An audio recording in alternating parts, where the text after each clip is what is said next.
आगे बढ़ते हैं। देखो, अभी हम लोग देख रहे थे मल्टीप्लिकेशन ऑफ टू मैट्रिसेस। ठीक है, अब थ्योरी हो गई। अब कुछ क्वेश्चन देखो, जैसे कि यहाँ पर एग्जाम्पल के रूप में हम आपको दिखा रहे हैं। Consider the matrices. X matrix है जिसका ऑर्डर 4/3 है। ठीक है, वाई मैट्रिक्स है जिसका ऑर्डर 4/3 है। मैट्रिक्स पी है जिसका ऑर्डर 2/3 है। अब आपको एक ऐसे मैट्रिक्स का ऑर्डर फाइंड करना है, द ऑर्डर ऑफ। ठीक है, कि जो मैट्रिक्स इस तरीके से आपको दिया गया है।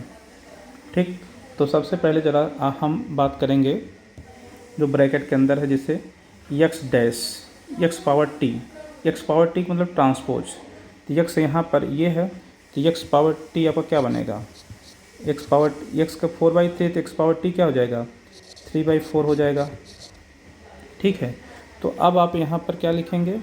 यहाँ पर लिखेंगे 3/4। अब y कितना है? y 4/3, तो यहाँ 4/3। अब दोनों का प्रोडक्ट डिफाइंड हो जाएगा, तो आप कहोगे हाँ हो जाएगा, क्योंकि यहाँ 4 है, यहाँ भी 4 है, तो प्रोडक्ट डिफाइंड हो जाएगा। तो जो मैट्रिक्स बनेगा उसका ऑर्डर कितना बनेगा? उसका ऑर्डर 3/3 बनेगा। तो यानी कि आपने ऑर्डर किसका बता दिया? यक्स पावर टी वाई का, इसका ऑर्डर बता दिया 3/3। अब इस पर क्या है? इन्वर्स है, तो यानी कि इसका इन्वर्स करने पर यही ऑर्डर बनेगा। यानी कि ये पूरे का ऑर्डर आपने बता दिया। इसके पहले पी है, तो पी का ऑर्डर यहाँ पी का ऑर्डर कितना है? पी का 2/3, तो इधर 2/3 लिख दो। तो क्या इनका प्रोडक्ट डिफाइंड होगा? तो आप कहोगे हाँ डिफाइंड होगा। यहाँ 3 है, यहाँ 3 है, डिफाइंड होगा। और जो नई मैट्रिक्स बनेगी उसका ऑर्डर आ जाएगा 2/3 आ जाएगा। तो ये किसका हो गया? ये हो गया यहाँ से लेकर यहाँ तक का, यहाँ से लेकर यहाँ तक का हो गया। अब इसके साथ में क्या है? p पावर t है, तो p ये है, तो इसका p पावर t कितना होगा? ये 2/3 है, तो p पावर 2 3/2 हो जाएगा। तो यहाँ लिखेंगे 3/2। क्या अब इसका ऑर्डर डिफाइंड हो, क्या मल्टीप्लिकेशन डिफाइंड होगा? तो आप कहोगे हाँ डिफाइंड होगा।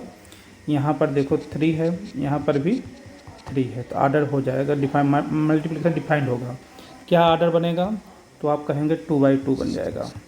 अब ये 2/2 किसका बन गया? अब ये 2/2 यहाँ से लेकर यहाँ तक का हो गया। ठीक है, अब इसका पावर टी है, यानी इसको ट्रांसपोज करोगे तो फिर से यही आएगा। यानी कि पूरा का ऑर्डर कितना आ जाएगा? 2/2। कौन सा ऑप्शन सही है? ये वाला सही है। ठीक है, तो इस तरीके से कोई भी मैट्रिक्स देकर हम इससे उसको ऑर्डर पूछ सकता है। तो इस कंसेप्ट पर, multiplication of to matrices concept पर और जो प्रॉपर्टी है उसके कंसेप्ट से ये क्वेश्चन हमने आपको करके दिखाया है, और ऐसा क्वेश्चन आपके एग्जाम में पूछा जा सकता है। ठीक है, अब आगे बढ़ते हैं ट्रेस ऑफ मैट्रिक्स पर। ट्रेस ऑफ मैट्रिक्स क्या होता है? बेटा जी ध्यान दो, जो ये डायगोनल एलिमेंट्स होते हैं इनका सम क्या होता है? ट्रेस ऑफ मैट्रिक्स होता है। ठीक है, अगर यहाँ पर आपसे पूछा जाए ट्रेस ए फाइंड करो, ट्रेस ए फाइंड करो, तो आप बताना 1 + -3 + 5, तो 1 + 5 6 हो जाएगा, 6 - 3 3 हो जाएगा, तो आंसर ये आ जाएगा। ठीक है, यहाँ पर ये लिखा है। ओके, इस तरीके से ट्रेस ऑफ मैट्रिक्स हम लोग फाइंड करते हैं। अब ट्रेस ऑफ मैट्रिक्स की भी कुछ प्रॉपर्टीज़ हैं। प्रॉपर्टी क्या है उसको सुनो, कि जैसे trace of lambda A = lambda times trace A. Okay, trace of a + b = trace of a + trace of b, trace of A B = trace of B A. ठीक है, जैसे ट्रांसपोज की प्रॉपर्टी होती थी वैसे इसकी भी प्रॉपर्टी है। ओके, आगे बढ़ते हैं। Transpose of matrix. Transpose of matrix मतलब इसको a पावर t से डिनोट करते हैं, जैसे भी इसके पहले हमने करके दिखाया, या a' से डिनोट करते हैं। जैसे इसका a का ऑर्डर कितना है, इसे यहाँ देखो 3/2 है, तो यहाँ कितना हो जाएगा? 2/3 हो जाएगा। ट्रांसपोज करने पर ऐसा हो जाएगा। ठीक है, इसकी भी प्रॉपर्टीज आपको याद है कि a होगा, a + b का whole dash a' + b', k times a का होल डैश हो जाएगा k टाइम्स a', ab का whole dash = b' a', abc का whole dash = c' b' a'। ये आपके इम्पॉर्टेंट है, इसी कंसेप्ट पर ये भी है। ये सब के सब किस पर थे? ये सब रियल नंबर पर थे। अब यहाँ पर हम बात करते हैं कॉन्जुगेट ऑफ मैट्रिक्स। ये आपके सिलेबस में नहीं था, यहाँ पर एक्स्ट्रा है, कुछ नहीं है, थोड़ा सा अंतर है। क्या अंतर है? The matrix obtained from the given matrix A on replacing its elements by the corresponding conjugate complex numbers is called the conjugate of A. ठीक है, डिनोटेड बाय ए बार। यहाँ ए बार से, जैसे यहाँ पर ए डैश से डिनोट कर देते थे, तो यहाँ पर ए बार से डिनोट किया जाएगा। करते कैसे हैं? यहाँ पर ये जैसे देखो, ये कॉम्प्लेक्स नंबर है, तो यहाँ पर 2 + 3 आयोटा है, तो यहाँ माइनस लगा देते हैं बस। यहाँ देखो 4 - 7 आयोटा है, तो यहाँ 4 + 7 आयोटा कर देंगे। यहाँ माइनस आयोटा है तो प्लस आयोटा कर देंगे। 8 रियल नंबर है, इसमें कोई चेंजिंग नहीं करेंगे, ऐसे रहेगा। 6 रियल नंबर है, ऐसे ही रखेंगे। यहाँ चेंज कर देंगे, प्लस आयोटा माइनस आयोटा, यानी जहाँ आयोटा है वहाँ माइनस आयोटा हो जाएगा। ठीक है, तो अब इसकी भी प्रॉपर्टी आपको याद रखना है कि ए बार का बार ए होगा, ए प्लस बी का बार A bar plus B bar, के टाइम्स ए का whole bar equal to K bar, A B का whole bar equal to A bar B bar, A bar equal to A if and only if A is real matrix, A bar equal to minus A if A is purely imaginary matrix. ठीक है, transposed conjugate matrix, यानी कि अब इसका क्या करना है, इसका ट्रांसपोज करना है, यानी डैश करना है। ठीक है, जैसे यहाँ पर देखो ये 2/2 का है, तो इसका आप क्या निकालेंगे, ए बार निकालेंगे। तो ए बार कितना आ जाएगा, ये प्लस आयोटा 2 माइनस आयोटा, ये 3 प्लस आयोटा, और ये 4 रियल नंबर ऐसे ही रहेगा, 1 प्लस आयोटा।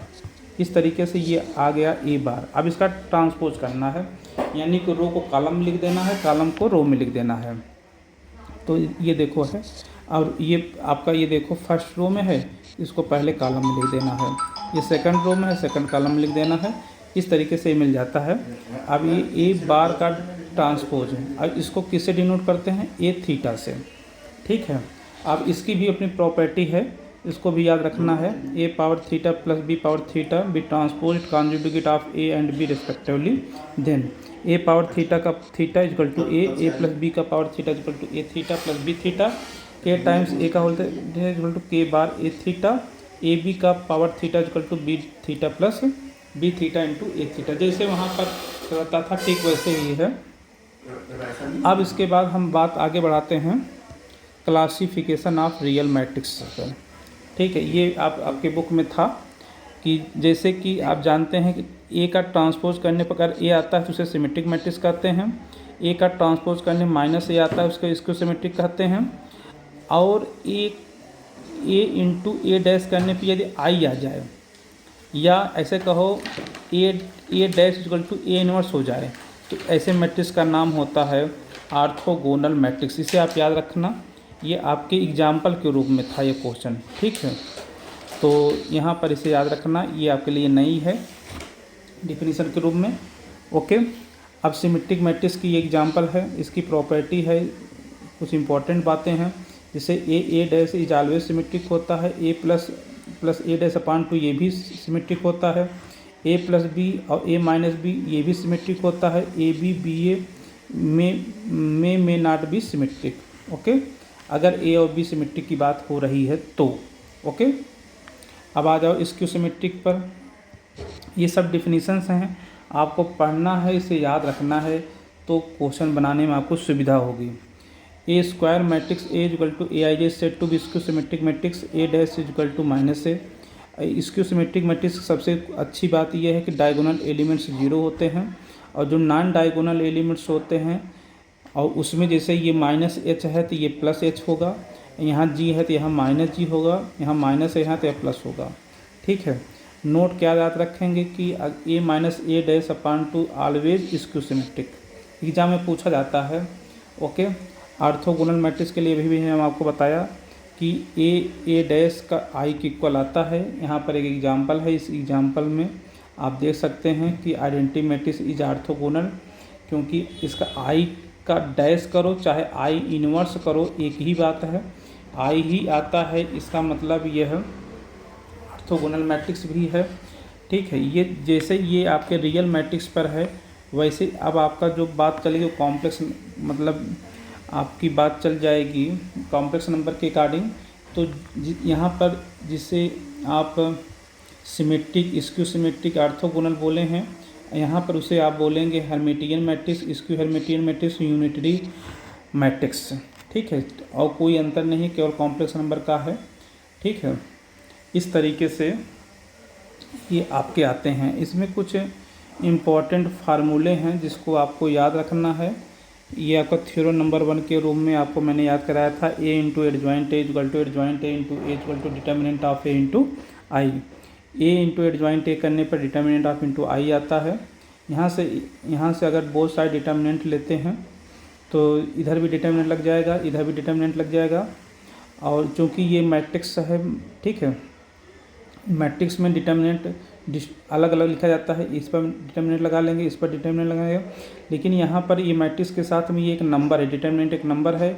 यह नंबर डिटर्मिनेंट पहले निकलेगा तो इसकी पावर आई की जो आर्डर है वो लग जाता है यहाँ पर डिटर्मिनेंट ऑफ ए की पावर n। ठीक है, इस तरीके से आई डिटर्मिनेंट ऑफ आई होता है, डिटर्मिनेंट ऑफ आई की वैल्यू 1 बन जाती है।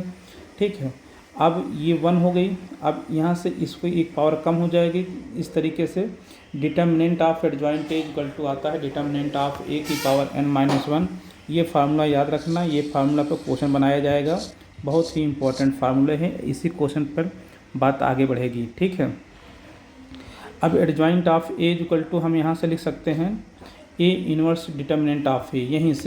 यहीं से हम लिख सकते हैं एडजॉइंट ए ऑफ ए। इसको आप उधर कर देंगे तो डिटर्मिनेंट ऑफ ए, यहाँ देखो डिटर्मिनेंट ऑफ ए है, यहाँ आई है, तो बोथ साइड क्या करते हैं, एडजॉइंट ए यहाँ पर है, यहाँ एडजॉइंट ए है। ठीक है, तो अब आप इसको ऐसे लिख लेंगे।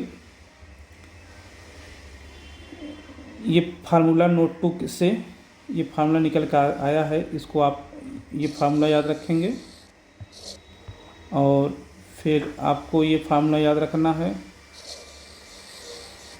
ये सब फार्मूला हम आपको प्रूव करा चुके हैं क्लास 12th में। अब ये देखो एडजॉइंट ऑफ एडजॉइंट ए के लिए ये फार्मूला है, इसे आप याद रखेंगे। ठीक है, ये फार्मूला है और ये भी फार्मूला है, ये एग्ज़ाम में डायरेक्ट पूछा जाता है। ठीक है, इतने फार्मूले आपको याद रखने हैं।